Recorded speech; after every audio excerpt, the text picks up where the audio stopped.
Estonia, Latvia, and Lithuania. These three Baltic states are immediate neighbors of Russia to the west, members of the European Union and NATO.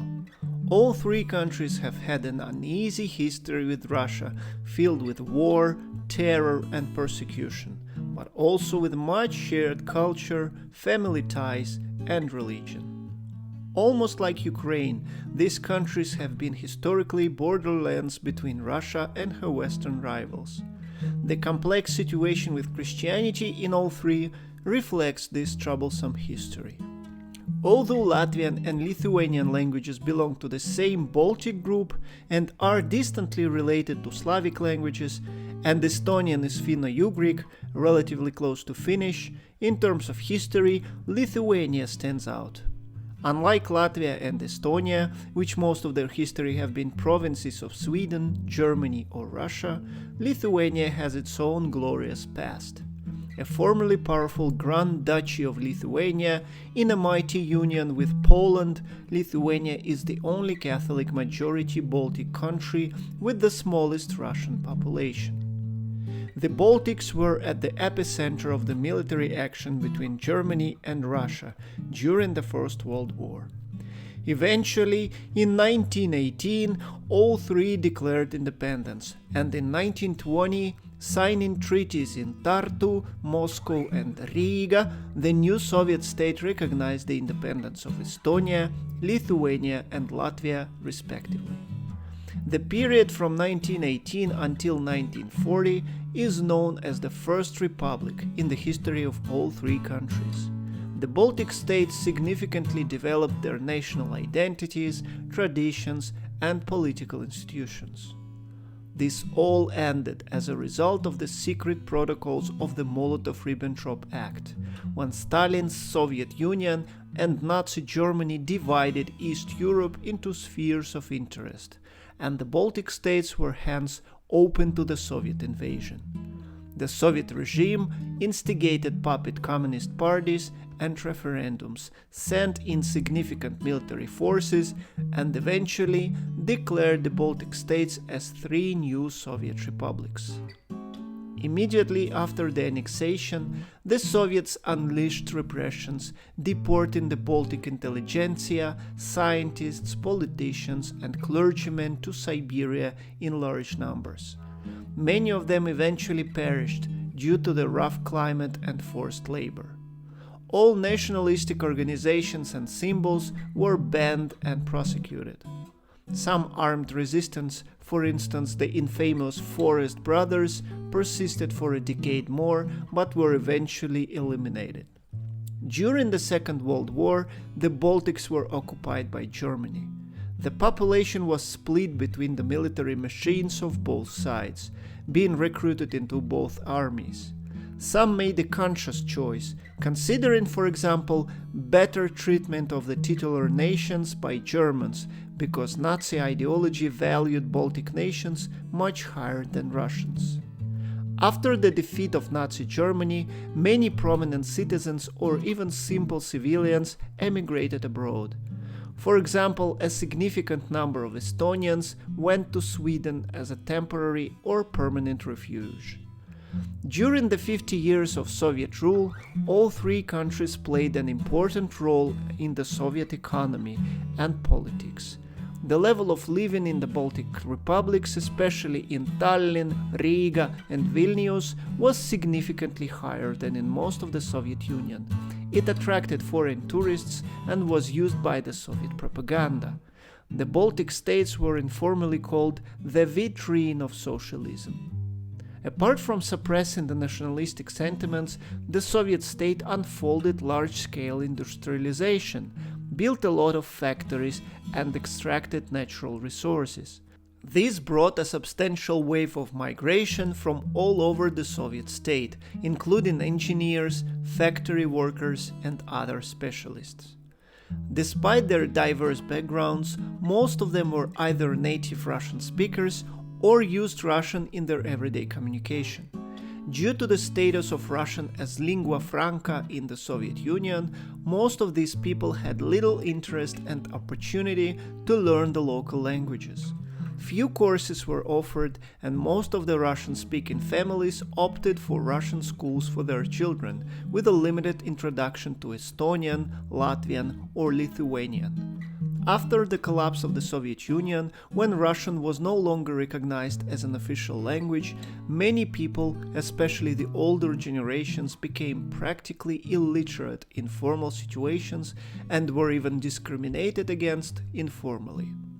After gaining independence, Latvia and Estonia, having the most significant Russian population, faced inherent ethnic tensions and political problems. Lithuania had the least Russian population and hence issued citizenship to all residents. However, new political powers and people of titular ethnicities in Estonia and Latvia felt a threat to the national identity of their states, enforced by the trauma of the Soviet occupation and repressions. Citizenship was granted automatically to people who could prove their citizenship in the first republics before 1940, or their direct descendants. This automatically excluded most of the Russian speakers, who were assigned a status of non-citizens and were given alien passports. My late grandfather lived in Latvia and had an alien passport. These passports allowed permanent residence in Estonia or Latvia, and when these countries entered the Schengen Agreement, to travel visa-free across Europe. They could vote in municipal but not in national elections, and could not be employed in many different spheres such as law enforcement, government, and so on. Citizenship could be obtained after passing a language exam, which proved to be a difficult task for older people and even for those already born in these countries but having grown up in Russian-speaking areas. Russian foreign policy contributed to these tensions with not only ideological support of Russian speakers and their common Soviet past, but also legally by granting the holders of alien passports visa-free travel to Russia. Hence, many people who lived in border regions and could even speak the national language did not apply for citizenship. They enjoyed the privilege to freely travel to both Europe and Russia in order to do business or reunite with their families. The diplomatic tensions became even more intense after the Baltic states entered the European Union, the Eurozone, and NATO. Now, let's talk about the situation with Orthodox churches in the Baltic states. Although Orthodox Christianity has had a significant presence in all three countries since the Middle Ages, and the Russian and Russian-speaking population of the Baltics predates Soviet times, nowadays Orthodox Christianity is in most cases associated with Russians. Since the Soviet times, the Russian Orthodox Church has recognized all three countries as her canonical territory, and she is represented by respective eparchies. However, after Estonia, Latvia, and Lithuania became independent, the situation with Orthodox Christianity unfolded a little bit differently in these countries. Let's discuss them one by one. Estonia. Historically, Estonia used to be a majority Lutheran country. After the repressions of the 1940s, targeting among others clergy and religious leaders, religiosity in Estonia significantly declined. Nowadays, Estonia is considered one of the least religious countries in the world, contesting this status with Vietnam and the Czech Republic. Unlike the two other countries, there is a significant number of Orthodox Christians who are ethnic Estonians, for example with a Setu background. Naturally, most of them were not happy to be a part of the Church of Moscow Patriarchate, and in 1996, the Estonian Apostolic Orthodox Church of the Ecumenical Patriarchate of Constantinople was restored in the country. The Orthodox Church in Estonia used to belong to Constantinople for most of her history, except for the years of Soviet rule, when she joined Moscow. During those times, there was still an Estonian Apostolic Orthodox Church operating in exile. It is also important to mention old believers, many of whom live near the Peipsi Lake. Hence, for the last 30 years there have been two big Orthodox churches in Estonia. One is affiliated with the Moscow Patriarchate and the one with Constantinople.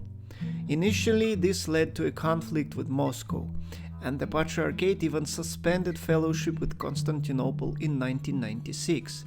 After a series of negotiations between Constantinople and then Patriarch Alexei II, who was himself a Russian-speaking Estonian of German descent and the former Metropolitan of Tallinn and Estonia, the fellowship was restored to be suspended again over the canonicity of Ukrainian churches in 2018. After the breakout of the war in Ukraine in 2022, the Estonian society and state power applied tremendous pressure to the Church of the Moscow Patriarchate. The Church was pushed to issue a formal statement condemning the war under the threat of sanctions.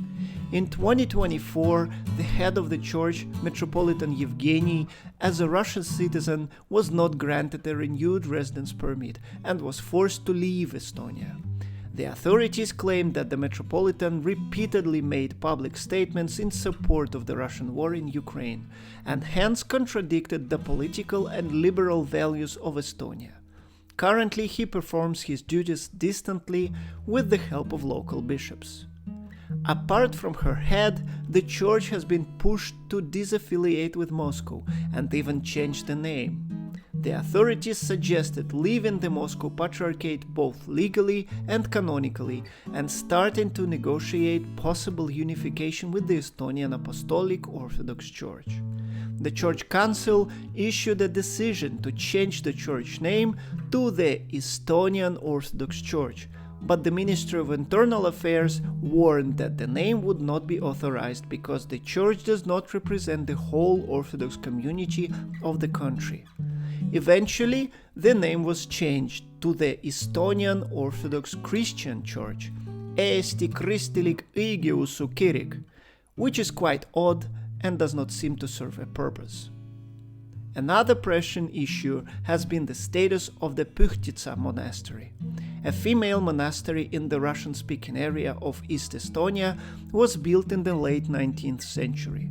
In 1990, the monastery was made as Tauropigion, which means it is subject not to the local bishop, but to the patriarch directly. This situation has led to the political problem, especially after the start of the war in Ukraine. The Estonian authorities have attempted to transfer the monastery to the Estonian church. Naturally, the Moscow Patriarchate does not even consider giving up any power, especially abroad, in the context of the Russian conflict with the West. The monastery, represented by its hegemoness Filareta, fiercely resists these attempts, claiming that they have no right to break canonical ties to Moscow. Filareta even suggested that the Estonian government ask Patriarch Kirill directly, but no one really believes that Patriarch Kirill would let go of the monastery. The legal battle over the monastery is still going on. Latvia. Historically, Latvia has also been a majority Lutheran country, but with a significant Catholic region, Latgale. Just like in Estonia, after the collapse of the Soviet Union, the Orthodox Church of the Moscow Patriarchate is mostly associated with Russian speakers. After the start of the war in Ukraine, the Latvian state also applied pressure to the church.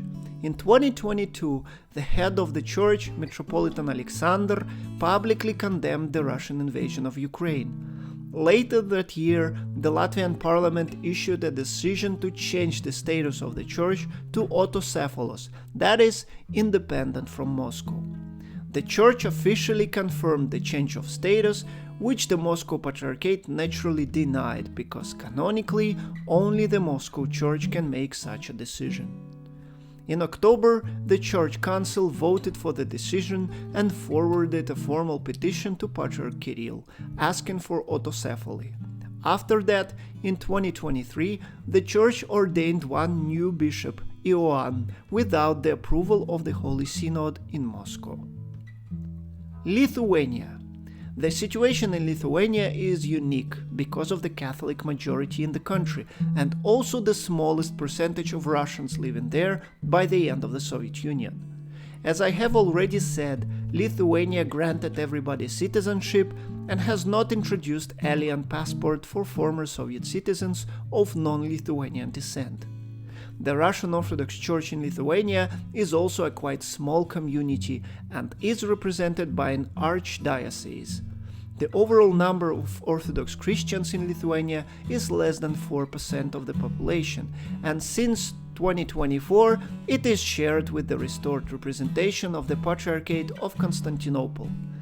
Many Russian speakers who do not want to associate themselves with Russia and the Moscow Patriarchate in particular choose the churches of the Exarchate of Constantinople. Despite the tiny number of clergymen and parishes, some Russian-speaking Ukrainian refugees, political refugees from Russia and Belarus, and Deacon Andrei Kuraev, despite his permanent residence in Prague, belong to this community.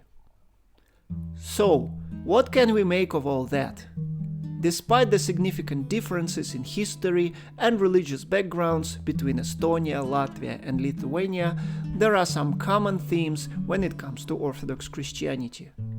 Orthodox Christianity is most significantly represented by the churches of the Moscow Patriarchate, and these churches are largely perceived as Russian churches. The alternative Orthodox communities are affiliated with the Ecumenical Patriarchate of Constantinople, which seems to be an active competitor of Moscow in the countries that the Russian Church still considers as her canonical territory, such as Ukraine and the Baltic states.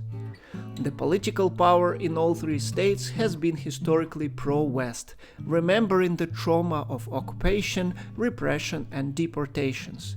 The pressure they apply to the churches of the Moscow Patriarchate is an interesting case of the state's interference in canonical issues. So, what do you think is the future of Orthodox Christianity in Estonia, Latvia, and Lithuania?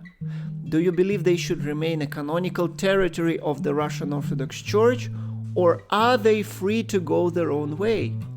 Do you consider the state pressure on the churches of the Moscow Patriarchate a persecution? Share your opinion in the comments. Please like the video, leave a comment, and subscribe to the channel. I'll see you all next time.